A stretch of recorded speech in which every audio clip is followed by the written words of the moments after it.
Okay.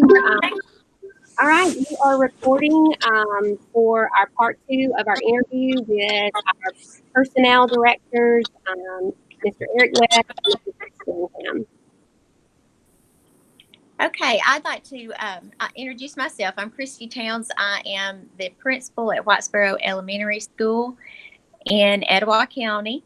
And picking up where we left off in part one, just a question for you guys. I know that the last interviews I did, the pool of teachers has diminished greatly. Whereas I would have 100 people want to interview for one position, it was very, very difficult.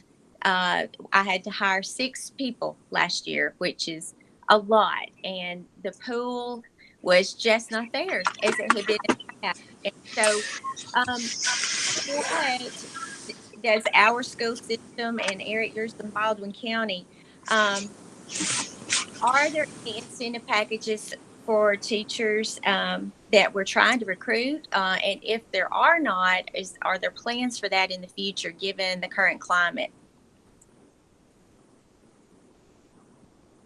I speak from Etowah County. Right now we don't offer a package, but it is something we have talked about when we go to these career fairs at the universities. Obviously, we're in competition against other school systems. Several are offering packages and bonuses, sign-in bonuses, I guess you could call them, especially in those hard to fill areas. I think that the day's coming we're going to have to as a county. It's just, being a county school system, we're financially strapped sometimes, so it'd be just trying to find the money. So maybe special ed will let us borrow some Holly, and we can offer some of that. But no, I mean it's definitely something we've got to look at in the future.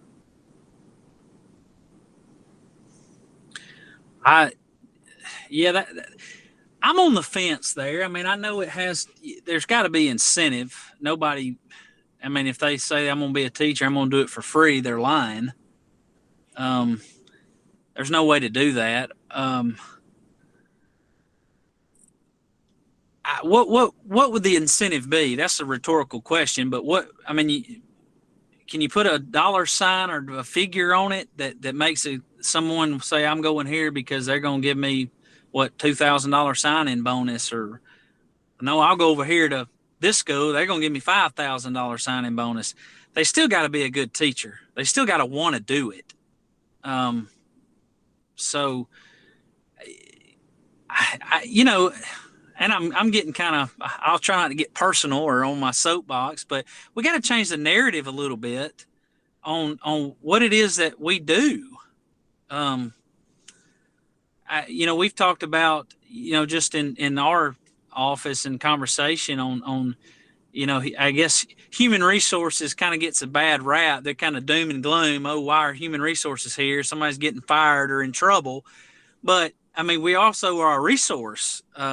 It's human resources. We want to change that narrative to where, hey, we're here to help teachers and help administrators. So let's what can we do to help them? But on the recruitment side, we kind of talked about we go to all the campuses, we go out and recruit and try to pick the best teachers. And one of the reasons they're a good teacher is because they're where they want to be. They're at what school they want to be at.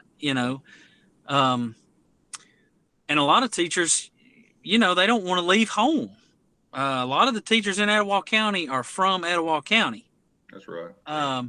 So, and same way in Baldwin County. So why are we you got to go out to the campuses. I get it, but why are we not trying to build from within? So let's change the narrative from within. Let's I know some of the schools in our county have future teachers clubs. Getting in there as an administrator, getting in there as a teacher, and changing that narrative from it, being, golly, what am I doing? I'm a teacher. We don't get paid. We don't do this, blah, blah, blah. To making it where it is the profession that, hey, we make a difference. We make an impact. It's rewarding. Yes. Is it stressful? Yes. Is it, I didn't get all this gray from being a teacher. It was administrator gray. Uh, but I mean, you go home at the end of the day, and I love what I do. I love knowing that it does have an impact, and it does, it changes kids' lives when they have a good teacher, a good principal, a good coach, a good and build from within, because most of the teachers are going to be from your county anyway, not from Podunkville because I graduated from JSU and I want to go to Etowah County. Um, I would be interested to see the numbers on how many teachers in Etowah County or in Baldwin County are from those two counties. So, and I'm sure they'd also like a $5,000 signing bonus. So, Definitely. Well, the next question, you're talking about teachers and them wanting to teach for the right reasons and effective teachers and so on. In your opinion, is class size or quality teaching more important to the classroom as far as effectiveness, reaching the students? Is it more important to have a small class size where there's more individual attention for students, or is it more important to have an effective teacher in a classroom, regardless of the class size? effective teacher, no doubt. Yeah, I think an effective teacher can deal with a larger class size. I think a lot of times depends on elementary and secondary too. Um, you know, secondary, if you got an effective teacher that is engaging and somewhat entertaining and keeps the kids on their toes, you're fine. You can deal with a larger class. Elementary, I've never been in that world. I just drove a bus full of them before. I couldn't imagine a ton of them in there. Trying to gather them all together. It'd be like herding cats. So. But no, I think if I had to choose, it would definitely be an effective teacher. Thank you. All right, that leads us into our next question. I'm Zach Wallace. I'm the assistant principal at Stardust High School. So, what does effective teaching look like? What does quality teaching look like to you guys from your experience as administrators and now what you guys are doing? What would be the qualities of an effective teacher or quality teaching? I guess what I look for, and I'll just go back to when I was a principal. If I go by that classroom and I stay from bell to bell, I want to see engagement. I want to see some type of diversity. I want to see, don't just stand and lecture. Let's break them up in groups. Let's involve some technology. Let's engage. I mean, just very creative. Um, and just willing to keep things flowing smooth. I guess the flow is to me one of the signs when a class is flowing smoothly, you can see it. And I'm an old special ed teacher, so I don't have a lot of experience in the general ed classroom. But when I would go in for conclusion or inclusion, you could just feel it when a teacher was on a roll and the class was flowing. Everybody's engaged. And on the flip side, when they're up there walking through a PowerPoint, reading it word for word, you could feel the lull. So I guess that's what I would look for, is just kind of how the class is flowing. Yeah, I agree with that too, Chris. Just the flow of the class. Um, and I speak this. I'm saying this from being a student. I mean, the most effective teachers I had in my life were the ones that built relationships with me outside of what they were teaching. That I knew that they cared. I knew that they took an interest in me. So there's that side of it. There's, of course, the data side of it, but that can be skewed 100,000 ways to. So it's there's so many variables in that. I mean, you want to see a classroom flow. You want to see the kids engaged. You want to see the use of technology. You want to see, I want to see the use of textbooks too. But a happy mixture there. and you want to see a relationship between the teacher and students. I mean, when it goes south, you from what I've observed, is there is no relationship between that teacher and her his or her students. So, All right, I got a couple of questions too. My name's Zach Gilliland. I don't know you, Mr. West. I know Mr. Winningham, but I teach at Sardis High School with Coach Wallace, or he's my assistant principal. But I got two questions. Just generally speaking, as being in y'all's position as personnel directors or human resources directors, what duties or tasks come with a job that you don't necessarily foresee coming up from time to time, or whatever, that may not directly relate to personnel?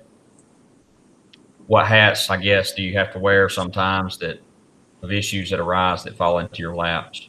Yeah, that's a great question. I got a hat rack full at the central office. I wear a different one on a daily basis, but I guess the thing that I didn't know I was getting into when I took the position, we don't have an assistant superintendent in Etowah County. So a lot of the directors have to fill that role. So and I always laugh and say I used to think parents bluffed about when they would say I'm calling the board. They don't bluff. They call. They call steady. And a lot of that's funneled to me. So I have to be a problem solver on the spot. I have to deal with an irate parent and try to talk them off the ledge, and then contact the school, try to help resolve that. A lot of times the problems is resolved. They're just calling to complain. But that's probably the hardest part of my job that I did not foresee coming. So, Right. Some of your questions. No, yeah, that's absolutely. Yeah, that's what I was looking for. I can understand where Chris is coming from for certain, because I did start my career in Etowah County, and I owe a lot to Etowah County. Baldwin County is so massive, a lot of moving parts. My office doesn't have to deal with discipline or parents per se. Often, if any, there's two assistant superintendents. So if those kind of matters are funneled elsewhere. The hat that I didn't know that maybe I had to put on sometimes is just kind of, I don't know if you call it a law clerk or what, but I have to refer to the Students First Act more than I realized. Can you hear me? Yeah, I can hear you. I don't know what. I think it was just some feedback from a cell phone or something, but putting that hat on, just kind of separating the two from being talking face to face with somebody, and then keeping in mind the legalities of what's going on. That's a hat that I wasn't quite prepared for. I knew it was there, but I wasn't quite prepared for it. And I learn more about it every day. I mean, if you've never read the Students First Act, I encourage you to do it, especially as a principal, as far as writing a letter, writing a memo to an employee because they've missed 5 early job duties in a row. How to communicate that effectively. That's something to look at for sure, and keep on hand and read it. So. All right, I got just one more question, and I think that'll be it. Yeah, and many of your responses in both parts of this have sort of talked about the challenges you face or whatever, but the question is there one thing, or what is the most challenging piece or component in your roles?